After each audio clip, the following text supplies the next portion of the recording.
Today I'm Everesting Leith Hill, and Everesting is when you repeat the same climb until you reach the elevation of Mount Everest, which is 8,848 metres. The 8848 Strava challenge is to climb the height of Mount Everest in a month. I've decided to do it in a day because the challenge really spoke to me on a few levels. To me, cycling is climbing, like the Giro d'Italia, the Tour de France, the mountains. The 8848 inspired me to do something bigger than I've done before. I've said out loud that my interpretation of heaven is an endless climb. I might eat those words later today when I get to like halfway through this challenge. And behind this, there's underlying, like last year was a really tough year for me. You learn far more from hard times than you do when everything's going in your way. Thankful for the lessons that taught me, and I think it's made me a stronger person. Had I not have gone through that, I kind of wanted to let that out in some way as well. Yeah, hopefully just inspire a few other people out there to go out and push themselves and put themselves to the test, because that's what cycling is all about really, is continuous improvement. The other thing that I love about the COL is that ride faster, ride further mentality. That really speaks to me too. It's like, that's why I ride a bike.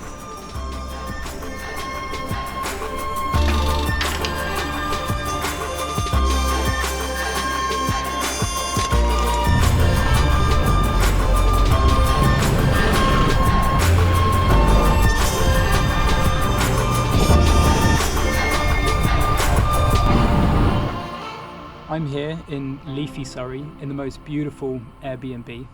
I will set off tomorrow morning, the crack of dawn at sunrise, get some early reps in before the rest of the world starts to wake up. And yeah, hopefully I'll be done by the afternoon and I can get on the train, go back home and see my little boy and my family. It is about 4:45 in the morning. The reason I'm on the road a little bit late is because there was a huge downpour. Lots of rain. Now the roads are absolutely soaked, but there's no more rain forecast for the rest of the day, so that is positive. I've got my backpack on. It's basically just a backpack full of food. This is more of an eating challenge than a climbing challenge.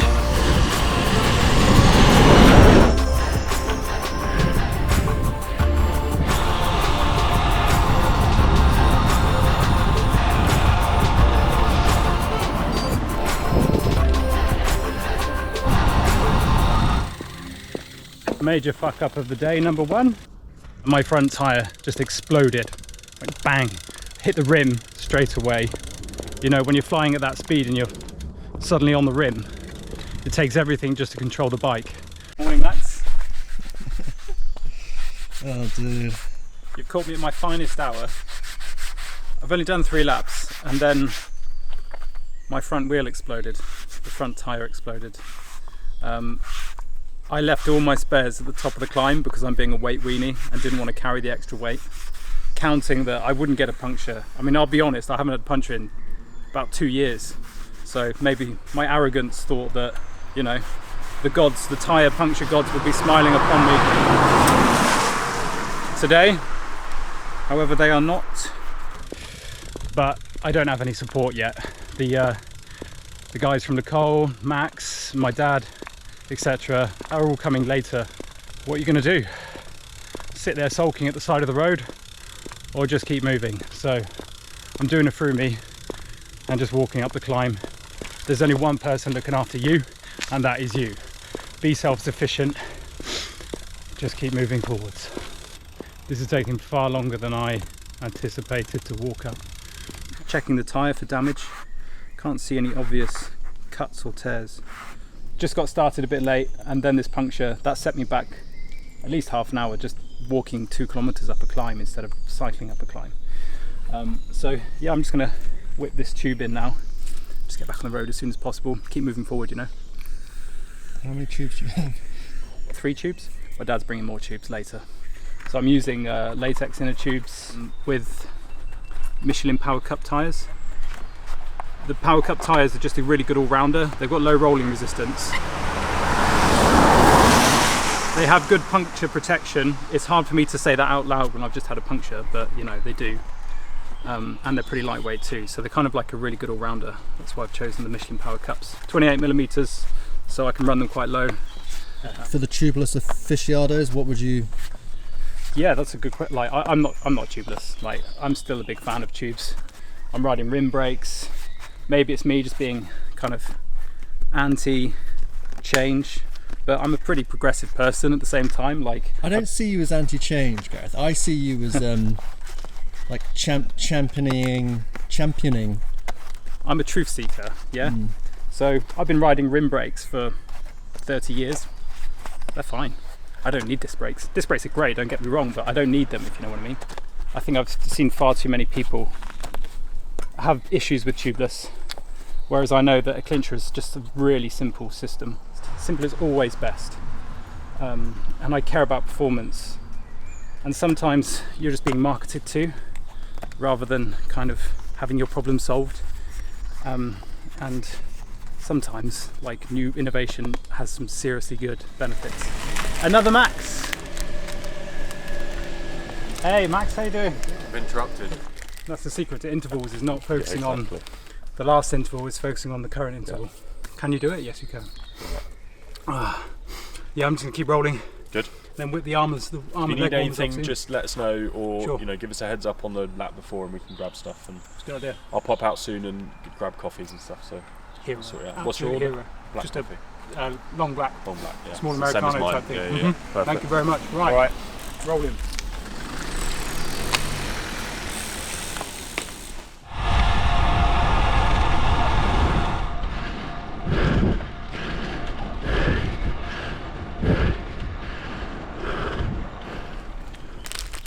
Are you even worrying about reps at the moment, or are you just like...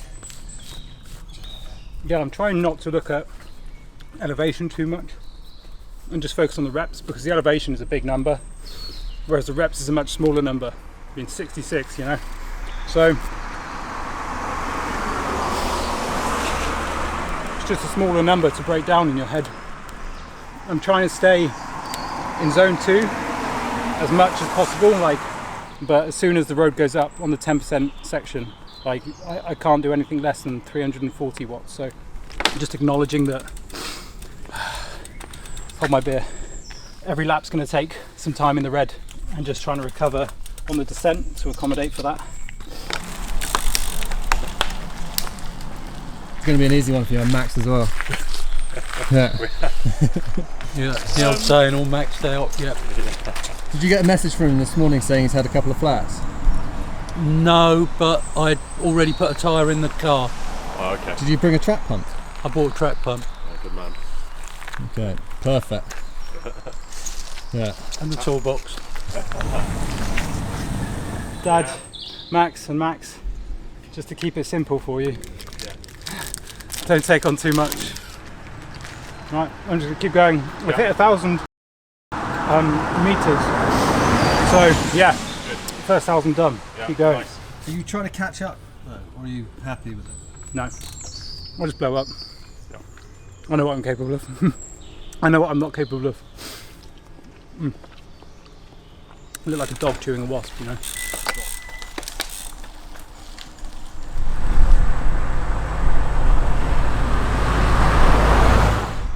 Here's Dad to the rescue. Had another blowout. Not my day today, so yeah. Hopefully we have enough inner tubes between us to get through this day. Put new inner tube in, pumped it up, bang, then we found it. What was in there? Tiny little slice, but using the thin inner tubes, they come straight through. Yeah, of course it did. Yeah. Got through 3 inner tubes so far, and a tyre. It's only uphill from here. Only 70 more to go. Yeah, exactly. My racing bike was a 6-speed, 52/42 on the front, and a 13/21 on the back. Anything more than the 21 was for tourists. Real cyclists didn't use anything unless you're riding the milk race, and then you put your 23 on the back. And what's Gareth running today? He's got a 36/29, so real tourist gear. The gears I used to think were tiny little gears, now are my big gears. Changed. Everything's changed. A lot easier. Do you think it's changed for the better? Yes. Yeah. Yeah. It's a lot more inclusive now. How are you feeling? The 10% part of the gradient is really starting to bite now. Yeah. but I'm trying to stay as seated for as long as possible today so that I save my stand-up muscles for later when I really start to suffer. Your dad said he had a schooling conversation about gearing with you. Yeah, he did. He said, oh, I've got a 34 tooth chainring if you want to stick that on. I was like, no, I'd be fine with 36, there's plenty. 36, 29. But actually the 34 would have been bang on today, I think. Because I grew up riding Dad's old bikes, his hand-me-downs, which all had like 52, 42 chain sets with like a 21 or a 23 on the back. 23 was the climbing gear. But I'm embracing the new school now, Dad. Put 36 on for you. Straight back in? Straight back in, I think, yeah. On these long distance events, the soigneur's job is basically to keep him fed, keep him happy. The soigneur would probably do some massage as well, but he's not getting a massage today while he's riding. And make sure all the food he wants is there, spare tyres there, the inner tubes there, the pumps there, anything he wants, we've got to be there for him, hand it all up. So all he's got to think about is riding up and down that hill. I've done this before for 12-hour events when I was growing up. My dad started racing in the 50s, had a break for his family, then for health reasons he got back on his bike, got talked into racing again and got very good at it again. And he would ride the BAR, so he'd do 50, 100 and 12-hour events to qualify. Very often as a teenager, my job was to chase him around the country handing up bottles. We used to hand him up peaches and rice, he used to love that. Malt loaf, because in those days you didn't have the pre-made energy drinks or energy bars, so everybody had their own special concoctions. At the beginning of the day it's very exciting, it's something new, but as the day goes on it gets very mundane. You guys must be having a great time. I feel sorry for them sometimes on the pro races where they have to stand holding up wheels and waiting and waiting and waiting, and then as soon as they've fed somebody or handed up a bottle, they've got to get round the bunch to the next mountain climb or the next spot where they can hand drinks up. Do not underestimate this challenge. This is full on, this is hard. To do 8,848 metres of climbing in a month is hard. I'm starting to understand what I've taken on now. I think he's finding it a little bit tougher than he thought to begin with. I think he thought he was going to be ticking stuff off pretty quickly. So that's the reality of doing an Everesting challenge. So he's running a different tyre because we only had a 25. So running a 28 on the back and a 25 on the front, and we've only got one inner tube left. So fingers crossed. Starting to get the sweat now. The last cap on you. Yeah. Max, you going to come do some laps with me? Yeah. When you're ready. Absolutely. On my 36 rear cassette. Because you're coming down the hill at 60k an hour. Yeah, I'm trying to keep it pretty steady coming down just because, you know, the stupidest mistake and it's game over. There's lots of gravel on the roads are wet, and earlier when I was descending a deer jumped out in front of me and it's like, wow, fuck. Kind of puts into perspective how fragile this effort could be. So just taking the descent as a kind of opportunity to recover, just making sure that I get down in one piece. Like there's potholes everywhere, there's lots of junctions, cars pulling in and out. Just keep it safe, you know. I'm keeping it in the big ring when I'm descending just because I have more control. You know, if you do need to put some power into the pedals for stability, it's just there. Still happy with the road choice? On this particular segment of Leith Hill, there's many ways up Leith Hill. This offers the kind of most elevation in the shortest distance. So, you know, the theory is if you're going well, you can get your Everesting done quicker. But I'm starting to pay the consequence of that because, you know, to get up the steeper sections, I really have to put power through the pedals, and it is a box of matches that I'm burning through quite quickly. Definitely went too hard too soon. You know, I'm a creative director, got a young boy, he's 21 months. All of my preparation for this has just been kind of VO2 max intervals, hoping that if I take care of my top end, the middle section will take care of itself. you know, my kind of endurance pace. But there's definitely something to be said about time in the saddle. I'm just relying on like 30 years of cycling experience to kind of get me through. They're getting slower and I need some caffeine to take away the pain. Oh.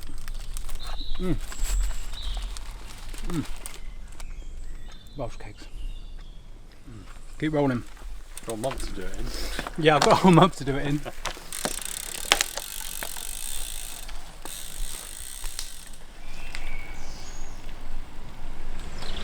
Oh, you're doing great, mate. It's tough, this. It's really fucking tough. Anyone that's completed an Everest, hats off to you. It is absolutely brutal. On a climb, there's just nowhere to hide. You can't tuck in behind someone for a bit. You can't escape the effort. If you're struggling on a flat road, you can just ease the pedals. But here, like, you have to produce a certain amount of power just to move forward. So you just can't hide. What have you got there, Doug? Worst cup of coffee you've ever tasted in your life. Looks like water. Water. Looks like water. It's a bit hot. Oh, yeah, it's a bit hot for me. Only just made it. Is there anything you could compare this to that you've kind of got? Yeah, I think the most comparable thing is Going out mountain biking with your dad. yeah. That's a good story. The first time I ever bonked was mountain biking with my dad. I was half wheeling him all day, and I just went. Must have been like 14, and that is the first time I experienced the bonk, hitting the wall, and my dad just pushed me home. You know, the hand of God. Challenge like this. It's quite uncomparable to anything else. The closest thing I've got is probably when I did Manchester to London in 2016. We had a headwind for 95% of the way, and that just took everything out of me. But I set a pretty decent time. I think it was 11 hours 49 minutes. But you just go through these waves of like self-doubt, and you know, you just want to unclip and stop and throw the towel in, but there's something stopping you from doing that, you know. So with this, I'm just going to keep going, see how far I can get. I feel a bit sick. I don't want to eat anything, you know. Okay. Yeah, you might have had too much sugary, sweet stuff. Yeah, and my body's just not used to this. No. Like the longest I ride these days is an hour on the turbo. Yeah. My body is not trained. I feel you. Yeah, my body is not trained to accept this much food. And you do have to train, like the eating thing. You have to adapt to. I overtrained it, and you can You see, overtrained it. You can see Yeah. I've still got it. You know, lots of the pros are chucking in like 120 grams of carbohydrates an hour these days, but all of them say you have to train yourself to be able to accept that much food. And so for me, like a turbo warrior that's got a full-time job and a kid, and you know, like I used to when I was young and free with no responsibilities, every weekend I'd go out for a 6-hour ride in the Surrey Hills, and wake up the next day and do it again. But like different place in my life now. What do you think he's struggling because he doesn't have that? Because he's doing lots and lots of effort. All the blood is going out into the muscles to work and not staying in the stomach to help digest it. Has it felt a bit deja vu-y or? No, it's really hard because like I'm just enjoying it because it's so rare that I get to spend a day cycling. Everyone wants a piece of me, do you know what I mean? Like at work, at home, all of my commitments, everyone wants a piece of Gareth, so it's really rare for me to be able to just take a day and ride my bike. That's like when you know, whatever the result of today, like to be able to just spend the day riding my bike, it's actually such a gift, you know. You know, it beats sitting at a laptop all day, you know. Yeah.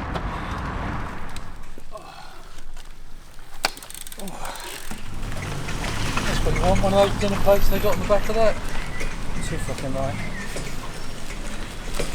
Needing the e-bike. Best laid plans of mice and men, isn't it? Yeah. Definitely bitten off more than I can chew here.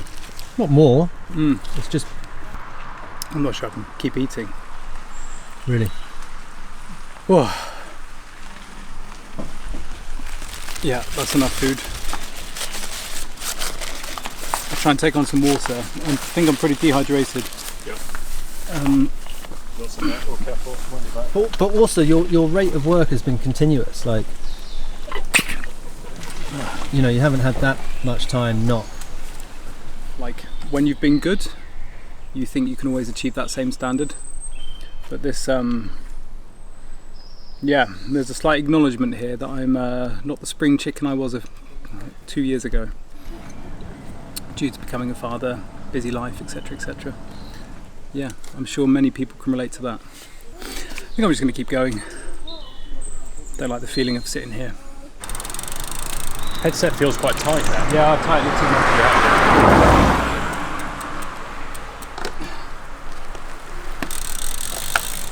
In the dark space at the moment.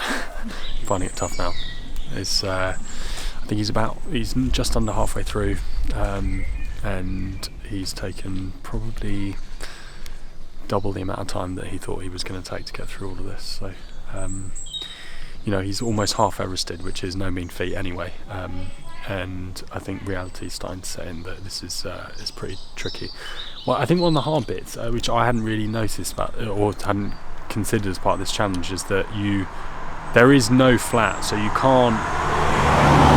You're always having to push power. Like, there's no real break apart from going downhill. And that's pretty hard when you've been going for 5.5 hours. So yeah, I think it's getting a bit grippy, but he's staying positive, and we'll see how far we can get today. Drive side, Gareth. Drive side. Drive side, fucking hell. Come on, amateur. Right, I will give you the full build. So this is the Factor 02 VAM. It's Factor's climbing bike. It's not the most recent model, but it's certainly good enough for me. I'm running Campagnolo Super Record, which is just about the lightest group set in the world. I put on 52.36 for this effort because I wanted to be able to reduce the amount of power I produce. The 12.29 cassette. This chain is waxed. So a waxed chain is more durable, it's weatherproof, it's waterproof, it's got lower friction than standard drip lube, and it makes your drivetrain last 10 times longer, which is really helpful when you ride Campagnolo Super Record because components are really expensive. Power meter pedals to measure the effort today. Some custom made wheels which are ultra lightweight, white industry hubs, light bicycle rims, Sapim CX race spokes. I'm running the Wahoo bolt, nice and small. There's only a few metrics I care about today, and that is laps, power and elevation. Michelin Power Cup tyres with latex inner tube on the back. I had so many dramas earlier that I've run out of latex tubes and I'm onto butyl now. Titanium bottle cages to reduce the weight. Just a full kind of Silka setup really. It's a beautiful bike, believe it or not. This was absolutely pristine when I started this effort, and now it looks like shit. How much does it weigh? I don't know actually, it's around 7 kilos. I haven't weighed it. But I think there's a fine line between ultra lightweight and something that's actually rideable. For example, like I've ridden seat posts that it would wag like a dog's tail. They were so flexible. So I'm kind of, some components can be light, some components shouldn't be light because they need to be strong and durable. So it's Old school handlebars. yeah, like old school handlebars. Like the reason why I choose old school bars with a round drop is just I like the feeling of a round drop. It feels good in my hand, and to me that feeling is more important than the kind of few watts that you'd save if you had an aero bar. So it's kind of like a modern classic. It's got lots of old school touches, but it's still kind of like an out and out race machine. And like a San Marco Regal saddle. These I think were popular in like the 90s. Was it the 90s, Dad, these came out? People like Johan Museo rode these, so like, you know, that's not a modern saddle, but I just love it because it's classic. And I've matched the perforations of the saddle with the bar tape just because, you know, cycling is a beautiful sport, so, you know, indulge in these small details. Advice from my dad is invest in good wheels and good bib shorts, because good wheels will spin forever and good bib shorts will keep you comfortable in the saddle all day long. On a ride like today, the most important thing, like comfort, is speed, and the longer you stay in comfort, the longer you can continue to ride your bike. So the Le Col protein bib shorts are the only option for me. Like, they're just the best bib shorts. The chamois is comfy, and I've been on this saddle putting power through all day, and I'm just, no complaints for me. Just want to keep rolling, Onwards, dude, you're doing great. Yeah, thank you. Thank Gary. Thank you.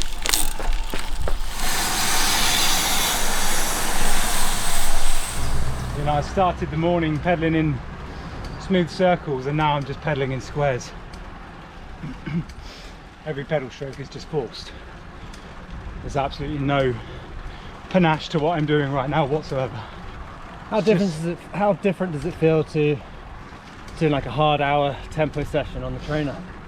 Like, my last big challenge was to ride Sakalobra in under 30 minutes. That challenge suited me perfectly because this challenge requires time, whereas Sakalobra, half an hour of full effort, is something else entirely. It's far more painful in different ways. I'm not going to reach Everest today.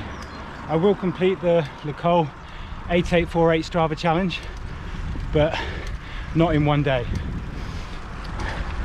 And the thing is, if I knew what I was taking on, I accepted this challenge really kind of naively, spontaneously, because I was looking for a way to push myself. I was looking for a challenge, and I found it, But if I knew what it took to do an Everest, I would have organised it completely differently. I would have... Come on then, in what way? Just from dawn till dusk. I've given myself a cut-off because I have to get on a train to get home on time for, work commitments, family commitments. And if you're going to do an Everest, you just can't have a time limit. You just have to do it until it's done. Hardest, if you really want to smash yourself on a bike, the hardest event you can ride is a kilo. You go on the track and try riding a kilo, and it's a lot less suffering than doing this. Anyway, working's on my door. Thanks for coming. Yeah, I hope I'll text you. But Yeah, if you need anything, shout me. I'll jump in the car and come down. Thanks, mate. See you later. Ciao. See you, dude. Has it been nice to have some company? Yeah, it has. Oh, those last 2 laps with Franco just helped me keep swimming, just keep swimming. I'll have some salt. Cheers, man. The big hoops. How's it going up here? We're all good. All good. Okay. Yeah, what's the time? Okay. Just keep going until there's no time left. You get 6 in. What's no time left? What's cut off time for you? You get 6 in, everything else is a bonus. Like 5 o'clock. Honestly, I thought I'd be done by 3. Massively underestimated this.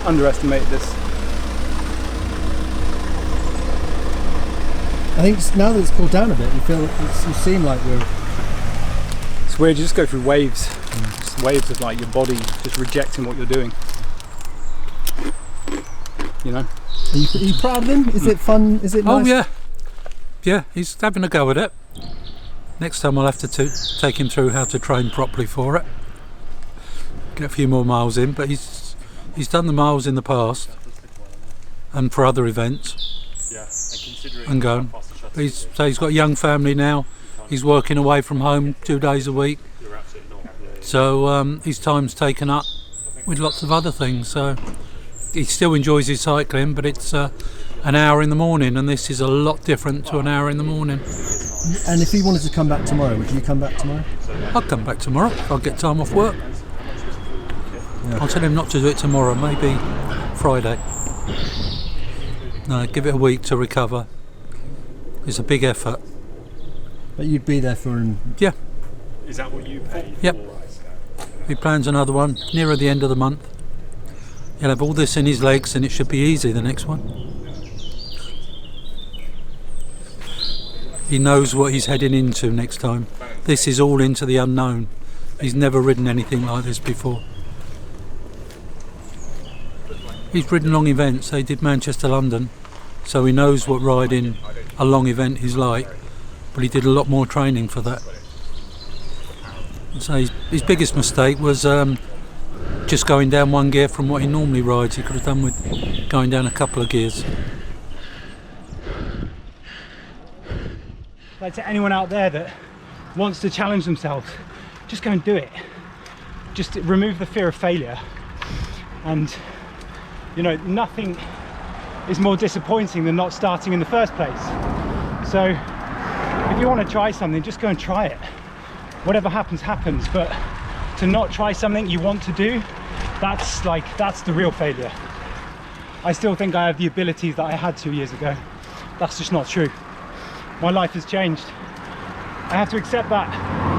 And I was planning this entire attempt with my 2 year ago abilities, and they just don't exist anymore.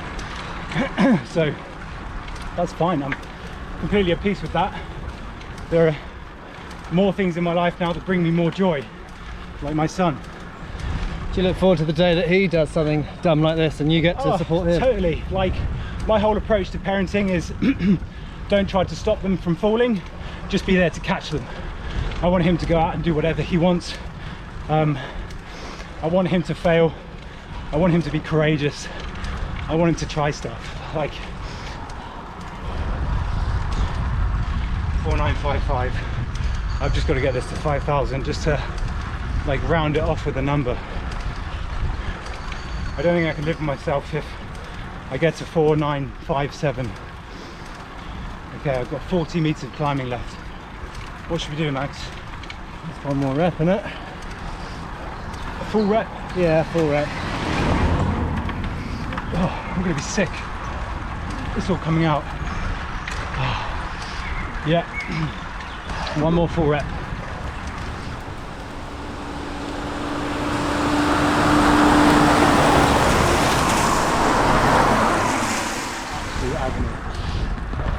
Like on a scale of 1 to 10. On a scale of 1 to 10, I'm kind of like questioning, can I even make it up this last rep? Well, we just hit 5,000 meters of climbing. This is the last rep of the day. Honestly, I didn't want to do it. My knees really hurt. I don't want to do kind of any more damage to them, but kind of had to just do one more rep to get 5,000 meters in. Are you going to be happy to see the end of it? Oh yeah, my knees are in bits. Yeah. Oh, it's savage. I get a shot of me throwing up, you never know.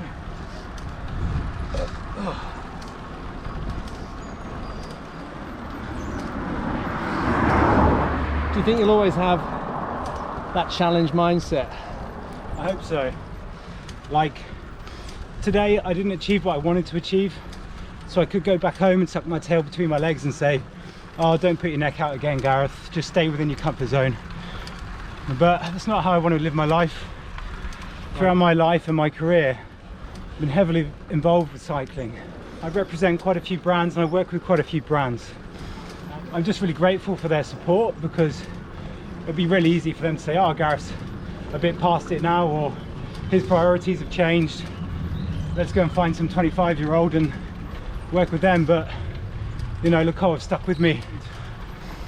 You know, at the end of the day, it's the people that make the business, you know. I'm just grateful for it. Does them not seeing you as just watts and kilos and distance make you realise that you don't have to see yourself as just... Yeah. I mean, everyone's like their biggest self-critic, right? I certainly am. For some people, to ride 8,848 meters in a month is easy. They might do that in 3 rides, they might do it in 1 ride. But for other people, it's going to take every ounce of effort to get that challenge done in a month. And it really doesn't matter how long it takes you. What matters is if you've committed to something and you've gone for it. I'm pushing out 220 watts at 53 RPM. That's not normal for me. I am just a shell now. I'm empty. I feel sick but hungry at the same time. My knees are fucked. My bike is squeaking. 5,085 meters. for 8.5 hours of riding. I really thought I could do a full Everest in 9 hours. Wow, that was naive. It's done.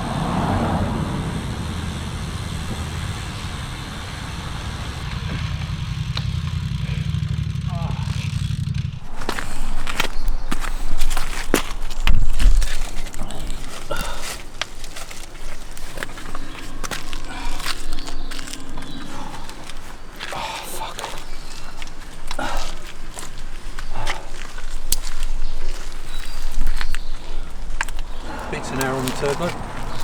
Oh my god. Beats an hour on the turbo. How many intervals did he do up there? Maybe 45. 45. 1 in 10 climbs. It's only about 44 more than I can do. Massive shout out to the COL.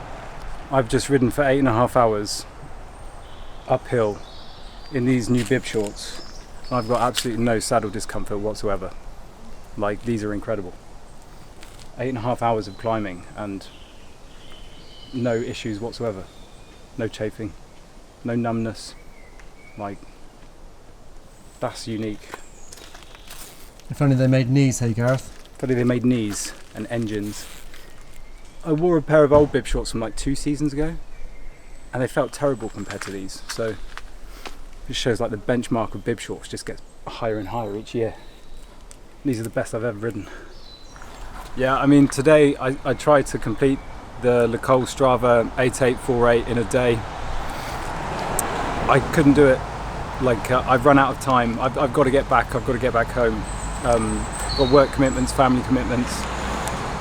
So I need to get off. I thought I could do this challenge like a breeze. I kind of arrogantly thought that this would be well within my capabilities, but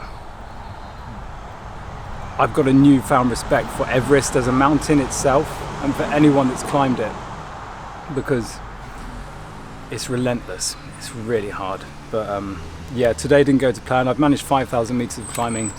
I thought I could do a lot more in the time that I have. But yeah, so many learnings from today. I want to thank everyone that came out to support me today. I had a few friends come and do some laps with me on the road, which was really good morale. And yeah, thank you to the COL for all the support today. And a big thank you to my dad. I don't get to see you very often, do I? So No. Dad willingly put his hand up to help do food handouts today, because I think you spend your childhood doing handouts to Grandad on his 12-hour races, and you've received handouts yourself on 12-hour races. So bringing back the spirit of old school cycling again. So thanks for your support. And also, my day would have been over without Dad, because he remembered to pack a spare tyre, and my tyre blew out this morning. It took 3 inner tubes this morning. Just hard conditions. So yeah, thanks for the spare tyre. Otherwise it would have been wait until the shop opens, drive to it, get it. The day would have been completely ruined, but it meant that I could just keep going forward, So yeah, that's it. I'll sign off with that. Yeah, thanks to everyone. One hell of a day. Till the next one? Till the next one. Yeah, till the next one. Yeah, absolutely. Well done. Thanks, Max.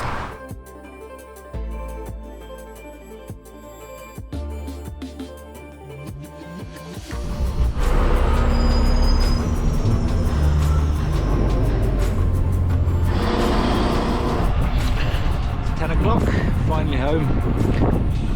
Thanks for watching.